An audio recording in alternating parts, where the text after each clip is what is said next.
सुधांशु मित्तल जी, मैं सीधा आपके पास आऊंगा। क्या भारतीय जनता पार्टी सत्ता में रहने के लिए जम्मू कश्मीर में एक निशान, एक विधान के अपने उसूल से, अपनी बात से, श्यामा प्रसाद मुखर्जी के नारे से भटक गई है, अलग हो गई है? समझिए, 3 नारे थे हमारे। एक निशान नहीं, 2 निशान, 2 प्रधान, 2 संविधान। नहीं चलेगा, नहीं चलेगा। और हम कैसे भटक गए? आपने अभी खुद ही बताया कि एक सर्कुलर इशू हुआ जिसमें यह कहा गया कि 2 निशान चलेंगे। भाजपा ने फौरन उसके आपत्ति जताई और वो सर्कुलर जो है उसको रोक दिया गया। अब कानून के द्वारा हाई कोर्ट का एक आदेश आता है जिसमें कहते नहीं, आपको जो आपने सर्कुलर विड्रॉ करा था वो गलत था, और उसके खिलाफ अब सरकार जो है देखेगी। अभी ये सिंगल बेंच का जजमेंट है, कोई फाइनलिटी तो हो नहीं गई, इसलिए हम कैसे भटक गए? मुझे ये तो समझाइए। न्यायालय अगर कोई फैसला दे उससे भाजपा भटक जाए। ठीक, 45 सेकंड हुए। भीम सिंह साहब, मैंने आगे की बात, सवाल का जवाब मत दीजिएगा, मेरे सवाल का जवाब दीजिए। क्यों ये सत्ता पानी जरूरी थी? क्यों नहीं आप ये कह सकते थे कि हम पीडीपी के साथ हाथ नहीं मिलाएंगे, हमारी विचारधाराएं अलग अलग हैं? समझिए, एक शेर है कि सूरज पे लगे धब्बा कुदरत के करिश्मे हैं। ये बुत, कांग्रेस वालों के लिए कह रहा हूं, ये बुत हमको कहें काफिर, अल्लाह की मर्जी है। चलिए वो बाद में आऊंगा, पहले आपका प्रश्न का जवाब देता हूं। समझिए, एक चीज याद रखिएगा, जब खंडित जनादेश होता है तो ये हमारी तो कार्यस्थानी नहीं है, या हमने तो नहीं खंडित जनादेश के लिए कहा था। जब खंडित जनादेश होता है तो राजनीतिक संगठनों के सामने क्या विकल्प होते हैं? एक विकल्प है कि साहब खंडित जनादेश है, वापस चुनाव में जाइए। तब सब कहते नहीं नहीं नहीं नहीं नहीं नहीं, इतना पैसा खर्च हुआ है, कोई तरीका निकालिए कि सरकार बने। तो आप क्या करेंगे? हम पीडीपी के खिलाफ लड़े हैं, हम एनसी के खिलाफ लड़े, हम कांग्रेस के खिलाफ लड़े हैं। खंडित जनादेश में आप क्या कर सकते हैं? आप यही विकल्प तलाश सकते हैं कि क्या हम सरकार कोई एक मिनिमम कॉमन प्रोग्राम पे जो कि जनता की सेवा हो सके उस पर बना सकते हैं? नहीं बना सकते। अपने विचारधारा का, क्योंकि हमें जनादेश नहीं मिला तो विचारधारा को वो भी नहीं मिला, उनको भी नहीं मिला, हमें। सुधांशु जी, इस बात का जवाब दीजिए। 11 मई 1953, 23 जून 1953, ये 2 तारीखें भारतीय जनता पार्टी की हर कार्यकर्ता को याद हुई होंगी।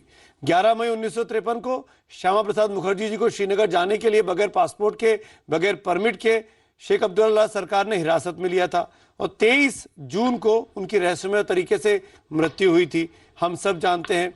1952 में जम्मू की विशाल रैली में श्यामा प्रसाद मुखर्जी जी ने ये नारा दिया था, जिसके बारे में हम लोग, आपने भी दोहराया, उसको मैं फिर से दोहरा दूं कि एक देश में 2 निशान, एक देश में 2 प्रधान, एक देश में 2 विधान नहीं चलेंगे।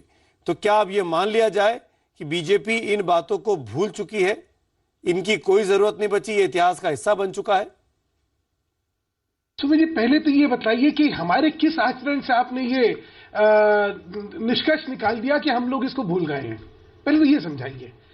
आप संवैधानिक प्रावधानों में जो, सुनिए ना, मेरी बात सुनिए समित जी, सत्ता में होना और अपने आदर्शों को भूलना 2 अलग अलग चीज होती है, माफ करिएगा। और जैसा मैंने कहा, एक खंडित जनादेश हमने मांगा था कि हम जो है, हमारा ये मैनिफेस्टो है, हम इन उसूलों पे चल के आपका जनादेश मांग रहे हैं।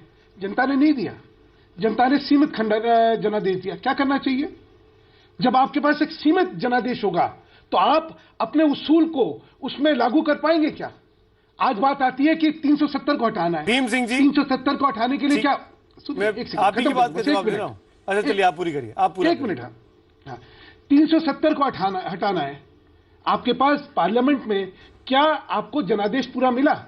राज्यसभा में आपके 46 सदस्य हैं, 2/3 आपको बहुमत चाहिए, आपके पास है क्या?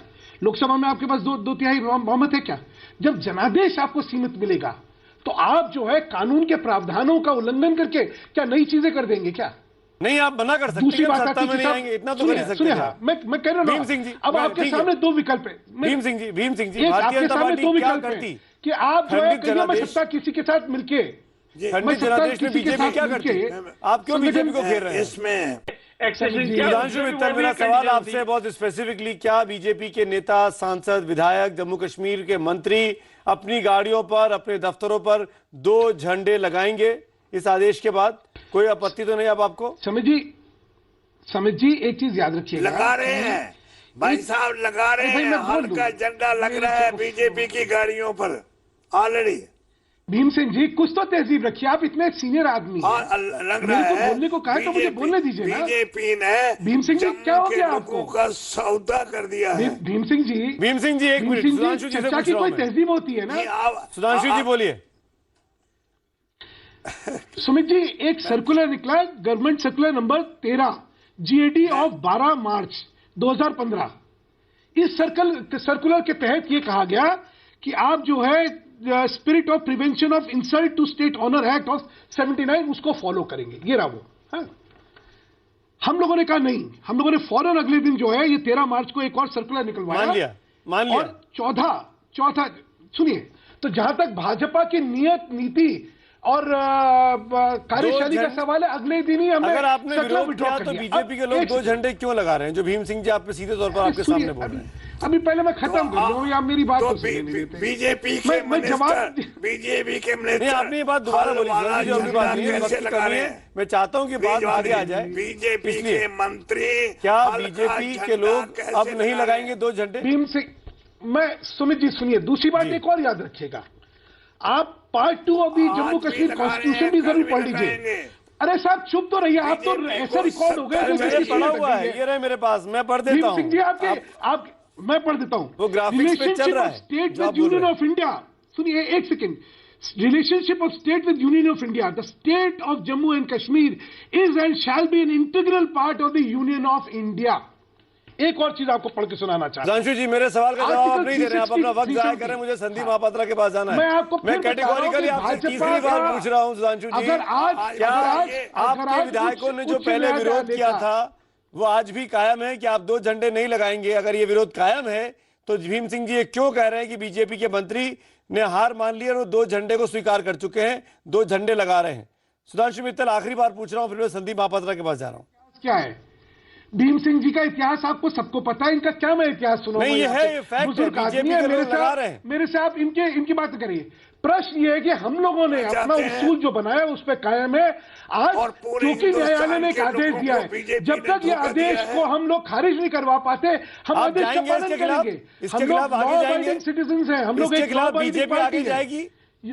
इस आदेश के खिलाफ भाजपा वहां के स्टेट यूनिट, देखिए इसमें क्या है, सरकार को एक निर्देश मिला है, सरकार बैठ के तय करेगी कि क्या करना है। एक बार देखते हैं वहां पे क्या होता है, उसके बाद संदीप हम अपनी महापात्रा, रणनीति इसमें तय आपको करेंगे। लगता है कि इस आदेश लेकिन को चुनौती हमारा देनी जो- चाहिए? संदीप महापात्रा, आरएसएस। हाँ, क्या चीज? संदीप महापात्रा जी देखिए, बात क्या है, धारा 144 की हमने बात कही। धारा 144 सिवाय इसके कि जम्मू कश्मीर स्टेट के फ्लैग के डायमेंशंस क्या होंगे, कलर क्या होंगे, इसके अलावा और कुछ कहता नहीं है। उसको भित्तिभूमि बना के, उसको बेसिस बना के इस तरह का जो जजमेंट माननीय उच्च न्यायालय ने दिया है, इस जजमेंट की तर्जुमा होना चाहिए, डिबेट होना चाहिए कि किस हिसाब से इस जजमेंट को दिया गया है। यहाँ पे तीन चीज है। इस जजमेंट के खिलाफ हायर कोर्ट में, हायर बेंच में जाना चाहिए? सीधा सवाल पूछ रहा हूं मैं आपसे।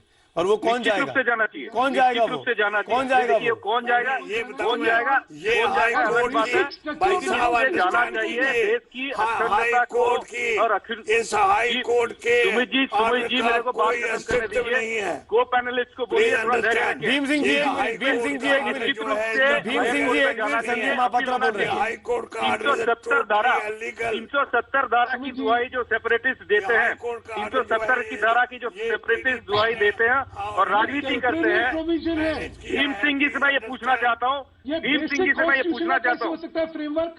पूछिए संदीप, भीम पूछिए। सिंह जी से मैं ये पूछना चाहता हूँ, भीम सिंह जी से पूछना चाहता हूँ, सुमित जी, अगर उन पर धैर्य है तो उनको मेरे सवाल का जवाब देने दीजिए। अरे सवाल तो भीम पूछिए सिंह आप से मैं अपना।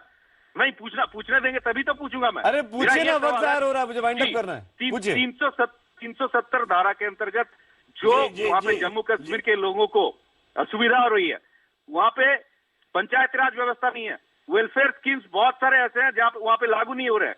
इस बारे में कभी आप लोगों ने सोचा है क्या? केवल मात्र एक जम्मू कश्मीर हाईकोर्ट के जजमेंट आ गया, उसका क्या होगा? भीम सिंह जी जवाब दीजिए। हम तो भी राजनीति भीम सिंह जी जवाब दीजिए, वाइंड अप कर रहा है। चाहते हैं कि धारा 370 पेज लिखा है टेम्पररी, पढ़िए धारा में नहीं, मेरे पास है, आर्टिकल में मत जाइए। ये देखिए, आपने कोई मुहिम छेड़ी है पंचायतों को अधिकार ये देने धारा वहां पर? भीम सिंह जी आप 370 जवाब ये देना सामने चाहेंगे? खड़ी है। रफी 370 धारा कहती है टेम्पररी, अरे बिल्कुल कहती है भीम सिंह जी। टेम्पररी भीम सिंह जी हम सब जानते हैं। से टेम्पररी चल रही है। आप वहीं अटके हुए हैं। बेसिक फ्रेमवर्क मांगना ये गलत है और इसको जो है चुनौती चलिए माफी के साथ आप तमाम पैनलिस्ट को शुक्रिया अदा करूंगा मैं। थैंक यू सो मच पांचों मेहमानों का जुड़ने के लिए। लेकिन भारतीय जनता पार्टी इस कोर्ट के आदेश के बाद जरूर उसको एक कड़वा घूंट पीना पड़ रहा है और बीजेपी और बीजेपी के थिंक टैंक को ये सोचना होगा कि अपने काडर का मोराल बनाए रखने के लिए क्या किया जाए आगे। क्या जम्मू